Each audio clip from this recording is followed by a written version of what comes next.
കൊച്ചി കുംഭമേള കായലിൽ നിന്ന് ഒരു വീപ്പ കണ്ടെത്തുന്നു. ഏതാണ്ട് 1 വർഷം കാലത്തോളം അത് കരയിൽ ആരാലും ശ്രദ്ധിക്കപ്പെടാതെ കിടക്കുന്നു. ഏകദേശം 1 വർഷം കഴിഞ്ഞപ്പോൾ ആളുകളിൽ ആരൊക്കെയോ ആ വീപ്പ തുറന്നു നോക്കുന്നു. അതിനുള്ളിൽ ഒരു സ്ത്രീയുടെ അസ്ഥികൂടം. പോലീസ് കേസന്വേഷണം തുടങ്ങി. അതൊരു കൊലപാതകം തന്നെയാണെന്ന് പ്രാഥമിക അന്വേഷണത്തിൽ തന്നെ മനസ്സിലാക്കാൻ കഴിഞ്ഞു. എന്നാൽ ആരാണ് കൊല്ലപ്പെട്ടത്, എന്തിനാണ് കൊന്നത്, ഇവയ്ക്ക് ഉത്തരം കിട്ടാതെ കിടക്കുകയാണ്. കുമ്പളം ശകുന്തള കൊലക്കേസ്. Welcome back our new episode Kumbalam Shakuntala കൊലക്കേസ്. കേരള പോലീസിന് എക്കാലവും അഭിമാനപൂർവ്വം ഉയർത്തിക്കാട്ടാവുന്ന ഒരു കൊലക്കേസായിരുന്നു ഇത്. വീപ്പയുടെ അകത്തു നിന്ന് കൈകൾ, തലയോട്ടികൾ, കാൽ എന്നിങ്ങനെ ശരീരഭാഗങ്ങൾ പാർട്സായി പുറത്തു വരാൻ തുടങ്ങി. അതിൽ നിന്നും മടക്കിയ നിരോധിച്ച 500 രൂപ നോട്ടുകളും കുറച്ച് തുണികളും ടേപ്പും കയറും കണ്ടെത്താൻ സാധിച്ചു. ഒരു മനുഷ്യനെ കൊന്ന് വീപ്പയ്ക്കുള്ളിലാക്കി കോൺക്രീറ്റ് ചെയ്ത നിലയിലായിരുന്നു ആ വീപ്പ ലഭിച്ചിരുന്നത്. അതിനകത്തു നിന്നും പലതരം സാധനങ്ങളും കിട്ടാൻ തുടങ്ങി.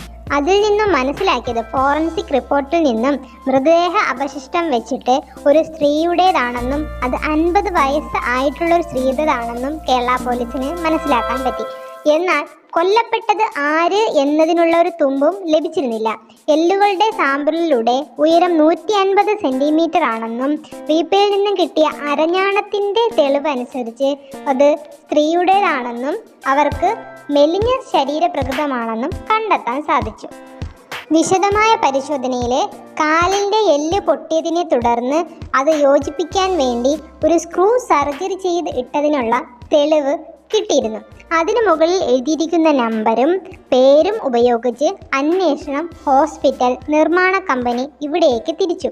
അങ്ങനെ തൃപ്പൂണിത്തറയിലുള്ള ഒരു ഹോസ്പിറ്റലിലാണ് ഈ ബാച്ച് നമ്പറുള്ള സ്ക്രൂ വാങ്ങിയതെന്ന് പോലീസിന് കണ്ടെത്താൻ സാധിച്ചു. ഹോസ്പിറ്റലിൽ നിന്നുള്ള വിവരത്തിൻ്റെ അടിസ്ഥാനത്തിൽ ആ സ്ക്രൂ ഉപയോഗിച്ചവരെ അന്വേഷിച്ചു കണ്ടെത്തുവാൻ തുടങ്ങി. അതിൽ ഒരാൾ മാത്രം സർജറി കഴിഞ്ഞിട്ടും ചെക്കപ്പിനായി വന്നിട്ടില്ല. അങ്ങനെ അവരുടെ നെയിം കണ്ടെത്തി, ശകുന്തള. ശകുന്തളയെക്കുറിച്ചുള്ള വിവരങ്ങൾ ഇങ്ങനെയാണ്. ഭർത്താവ് ഒരു രാഷ്ട്രീയ കൊലപാതകത്തിൽ ജയിലിൽ പോയി. മകൾ അയൽവാസിയായ യുവാവിനെ വിവാഹം കഴിച്ചു. അങ്ങനെ ജയിൽ മോചിതനായ ഭർത്താവ് കലഹം പതിവായി. അതോടെ ശകുന്തളയും മകനും മാറി താമസിക്കാൻ തുടങ്ങി. വാഹന അപകടത്തെ തുടർന്ന് മകൻ മനോവിഷമത്തിലാവുകയും ആത്മഹത്യ ചെയ്യുകയും ചെയ്തു. മകളെ അതിനോളം കാണാതാവുകയും പോലീസ് അന്വേഷണത്തിൽ മകളെ ഡൽഹിയിൽ നിന്ന് കണ്ടെത്തുകയും ചെയ്തു. അങ്ങനെ മകളും മരുമകനും വേർപിരിഞ്ഞ് ശകുന്തളയ്ക്കൊപ്പം താമസം തുടങ്ങിയ മകൾ ആ സമയം മറ്റൊരു യുവാവുമായി പ്രണയത്തിലായി. ആ യുവാവിൻ്റെ പേരാണ് സജിത്ത്. അയാൾ ഒരു പോലീസുകാരനായിരുന്നു. ഇയാളും ഇവർക്കൊപ്പമായി താമസം. അങ്ങനെ ഈ കാമുകനായ പോലീസുകാരനും കൂടിയായി സജിത്ത് ഇവർക്കൊപ്പമായി താമസം. അങ്ങനെ ജീവിച്ച് പോകുന്ന സമയത്താണ് ശകുന്തളയ്ക്ക് ഒരു ആക്സിഡൻറ്റ് ഉണ്ടാവുന്നത്. അതിനോടനുബന്ധിച്ച് ശസ്ത്രക്രിയ നടത്തുകയും ചെയ്തു. അങ്ങനെ കിടപ്പിലായ ശകുന്തളയും മകളും ദിവസവും കലഹം തുടങ്ങി. അതിനിടയിലാണ് കൂടെ താമസിക്കുന്ന കാമുകന് ഭാര്യയും മക്കളും ഉണ്ടെന്ന കാര്യം ശകുന്തള അറിയുകയും അത് ശകുന്തളയ്ക്ക് അംഗീകരിക്കാൻ പറ്റാതെ വരികയും ചെയ്തു. ഇത് സജിത്തിന് വലിയ ബുദ്ധിമുട്ടുണ്ടാക്കുകയും ശകുന്തളയെ ഇല്ലാതാക്കുകയും വേണമെന്ന ചിന്ത വരികയും ചെയ്തു. അങ്ങനെ ശകുന്തളയെ ഇല്ലാതാക്കുവാൻ അയാൾ പദ്ധതി തയ്യാറാക്കി.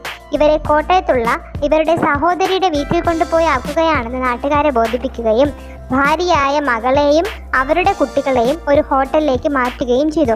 വീട്ടിൽ തനിച്ചായ ശകുന്തളയെ വിഷം നൽകി കൊലപ്പെടുത്തുകയും ഓട്ടോ ഡ്രൈവറായ സുഹൃത്തിനോട് വെള്ളം നിറച്ചു വെക്കാൻ വീപ്പ വേണമെന്ന് ആവശ്യപ്പെടുകയും അത് കിട്ടുകയും ചെയ്തു. ശകുന്തളയെ വീപ്പയ്ക്കുള്ളിലാക്കി കോൺക്രീറ്റ് ചെയ്ത് അത് വീട്ടിൽ സൂക്ഷിച്ചു. ഈ വീപ്പ കളയുവാനായിട്ട് ഇയാൾ തൻ്റെ 5 കൂട്ടുകാരെ ഏർപ്പെടുത്തി. അതിനകത്ത് മൃഗങ്ങളുടെ അസ്ഥിയും തലയോട്ടികളുമാണെന്ന് പറഞ്ഞു. അതവർക്ക് യാതൊരു വിധത്തിലുള്ള സംശയവും ഉണ്ടാക്കിയില്ല. കാരണം മൃഗപീഡന നിരോധന വിഭാഗത്തിലെ ഉദ്യോഗസ്ഥനാണ് ഇയാൾ. അതുകൊണ്ട് തന്നെ ആർക്കൊരു സംശയവും ഉണ്ടായിരുന്നില്ല.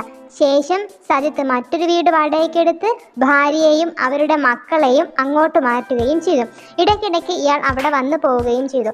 വർഷങ്ങൾക്കിപ്പുറം വീപ്പയിൽ നിന്ന് മൃതദേഹം കിട്ടിയെന്ന വാർത്ത വന്നതോടുകൂടി സജിത്ത് ആത്മഹത്യ ചെയ്യുകയും ചെയ്തു. ശകുന്തളയുടെ മകൾക്ക് ഇതിൽ എന്തെങ്കിലും തരത്തിലുള്ള പങ്കുണ്ടോ എന്നന്വേഷിക്കുവാനായി പോലീസ് ചോദ്യം ചെയ്യൽ ആരംഭിച്ചു. എന്നാൽ പോലീസിന് ശകുന്തളയുടെ മകളിൽ നിന്നും യാതൊരു വിധത്തിലുള്ള ഉത്തരവും ലഭിച്ചില്ല. നിങ്ങളുടെ അഭിപ്രായം കമൻറ്റ് ചെയ്യുക.